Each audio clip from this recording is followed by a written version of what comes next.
European History with Dr. Brovkin. Today we're beginning to talk about the Industrial Revolution. And there are several key questions. First of all, what is it? Second of all, why did it start in England? And what the consequences of it were for the 19th century, for Europe, for England, and for the rest of the world. So these are quite complex questions. So first of all, let's address the question, why did it start in England? Okay, the answer basically is a complex one. It has to do with geography, it has to do with politics, with the British political system, economic system, and inventions, technology, all sorts of things. So let's go one by one. So Industrial Revolution starts in the 18th century. So it is from 18th century onward.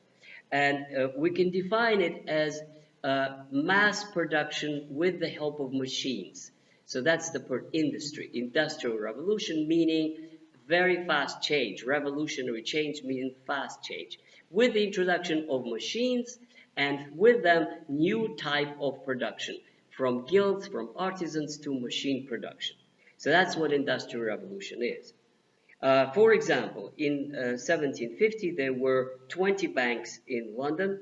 1770s there were 50 banks in London. 1800 there were 70 banks. That also means that there is capital. In order to create industrial production, you need capital and labor. So capital, the number of banks, means there is more money available. Now, as Adam Smith explained, where does the capital come from? The capital comes from trade and from production. So the more production you have, the more trade and profit you have, the more banks you have that invest money, attract workers, build machines, and then it just goes in a cycle, higher and higher, more and more. Why in England? Well, one reason was actually by Elizabeth I. It is toleration. It is the fact that England managed to avoid the disastrous religious wars as France did, and that it basically used everyone to their advantage. And when they started their colonies in America, they grew much faster than the French ones, just because of their toleration, because of their trade orientation. To some extent, one could say the English stumbled into a gold mine, and that is tobacco. So they went to America basically to look for gold, just like the Spanish. But accidentally, they discovered something that the Indians did, which is smoke. And then they tried it, and then they liked it, and then they brought to England and discovered that there was a market for it. And then every 20 years, there was doubling and quadrupling production of tobacco in Virginia. So they discovered basically something that was better than gold. And that is actually what led observers such as Adam Smith to analyze how is wealth made. Well, wealth made is when you have a commodity that you can cultivate. It is the labor, as he wrote, and land, which is cultivated, that produces tobacco, and then you bring it and sell it. And then in the 18th century, it went higher and higher, more and more. And then they discovered that they need so much new labor that they just don't have it enough in America, and they came up with the Atlantic Triangle, which is that the ships go to Africa, they pick up the slaves, they bring the slaves to Virginia, the slaves are put to work in plantations, they produce tobacco, and then by the end of the 18th century, they switch to cotton, and then they bring cotton to England. Cotton in England is goes to manufacturing enterprises, textile industry grows exponentially, and then they ship it to all over the world, and each time on the leg of the three legs of the Atlantic Triangle, they make a bundle of money. So this is pretty much how it all started. It's the use of credit, which the French actually tried it, as you recall, under Louis XV in 1720s. The British were much more ahead in the use of credit, use of paper money, use of trade, use of transactions that were favorable with the New World in America. These are all reasons why England rushed ahead about everybody else in technology. Also technology. There was an invention of all kinds of things, including a new spinning gin that allowed to manufacture um, cotton and other and wool fabrics with machines that were basically made it possible to put a whole lot of women in one place. And they would produce a whole lot more than each one of them in their cottage industry at home. So this was the beginning of factory production. Um, Now it went even further than that, and by the beginning of the by the middle of the 18th century, it went into iron and coal and metal. So that is really industrial revolution in a modern sense, from cotton production to iron production, and that, of course, is another revolutionary departure, which made it possible to employ even more people and especially it took off with the beginning of railway construction, which was in the 1820s. That required a whole lot of iron, and then it was perfected to be steel, and then they started building even more and more roads, which means quicker and quicker transportation. And by 1850, England actually becomes number one industrial power in the world. So we briefly outsketched here, why it happened in England. It is a combination of entrepreneurship. It's also a factor of British ruling elite uh, wanting to do business. So the landlords who staffed the parliament, they were not aristocrats like the French ones who thought it's beneath them to engage in business.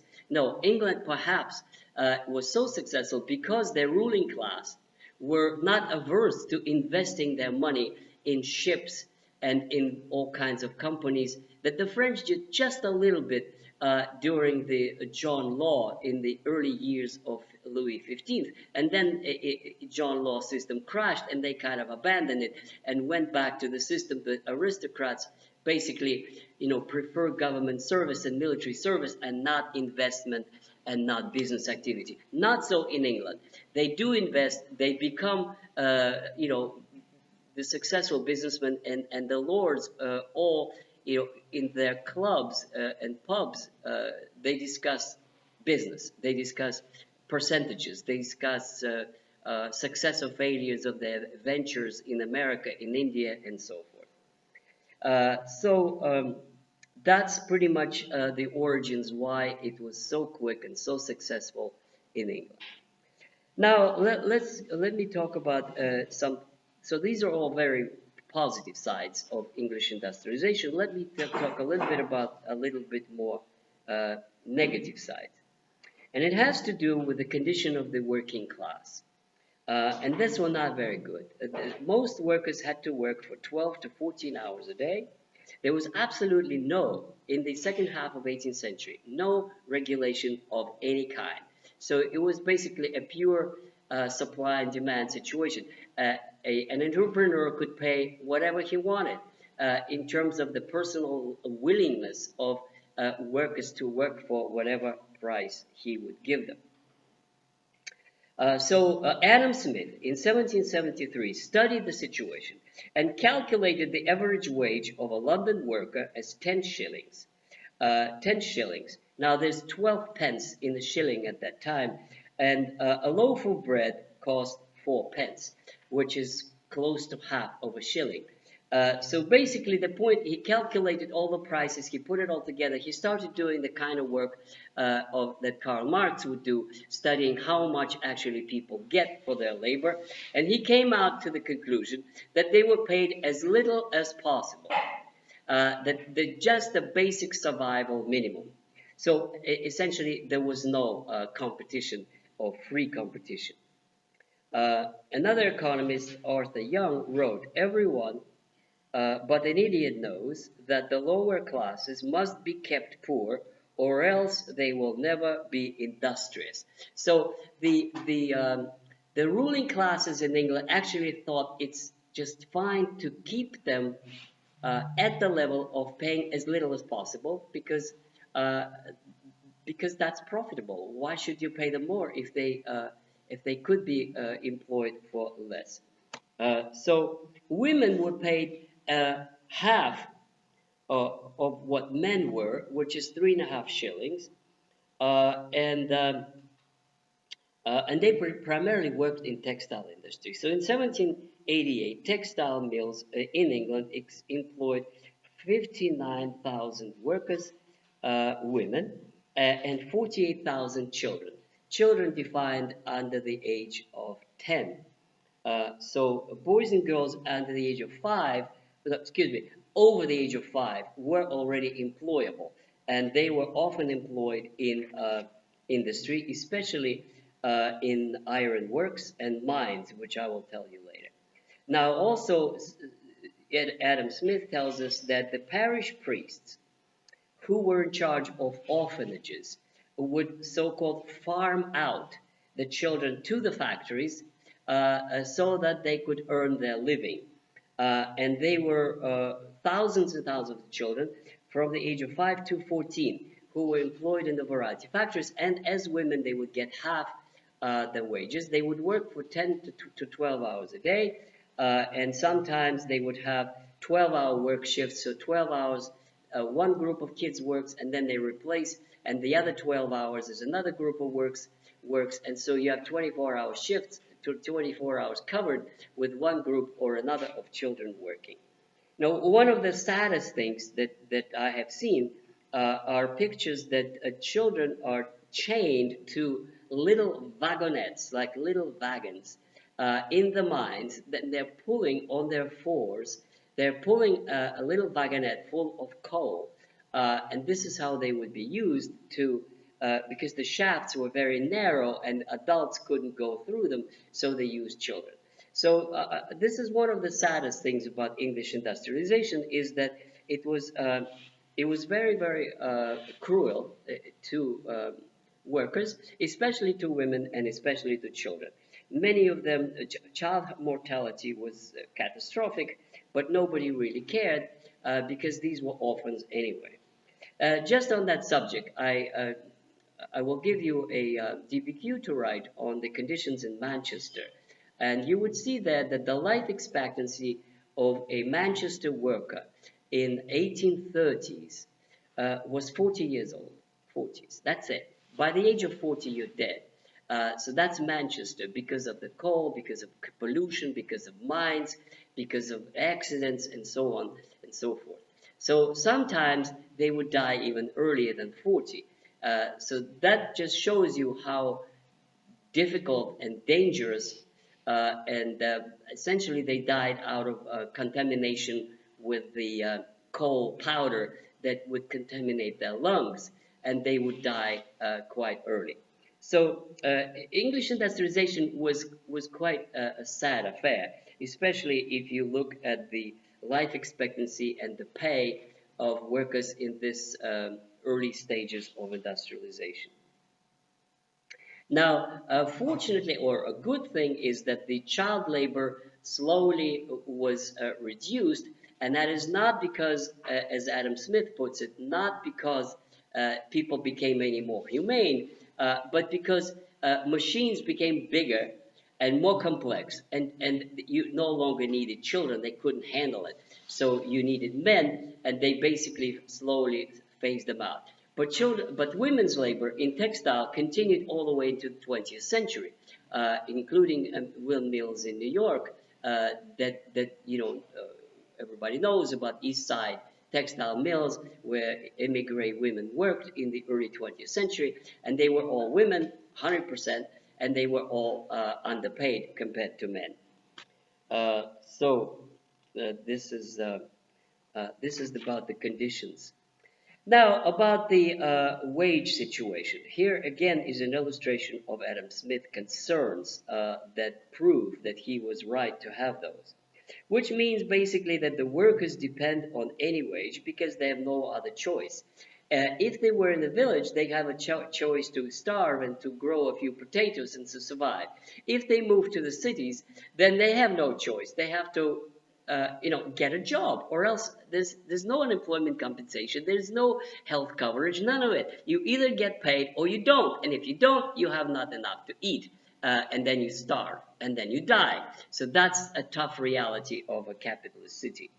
So their life was quite miserable. When you read the descriptions of London in the 19th century, it's quite pathetic, because we think of England as a great country with a world empire that is built. But if you look at East London, the slums, the dirt, the social conditions are absolutely horrible.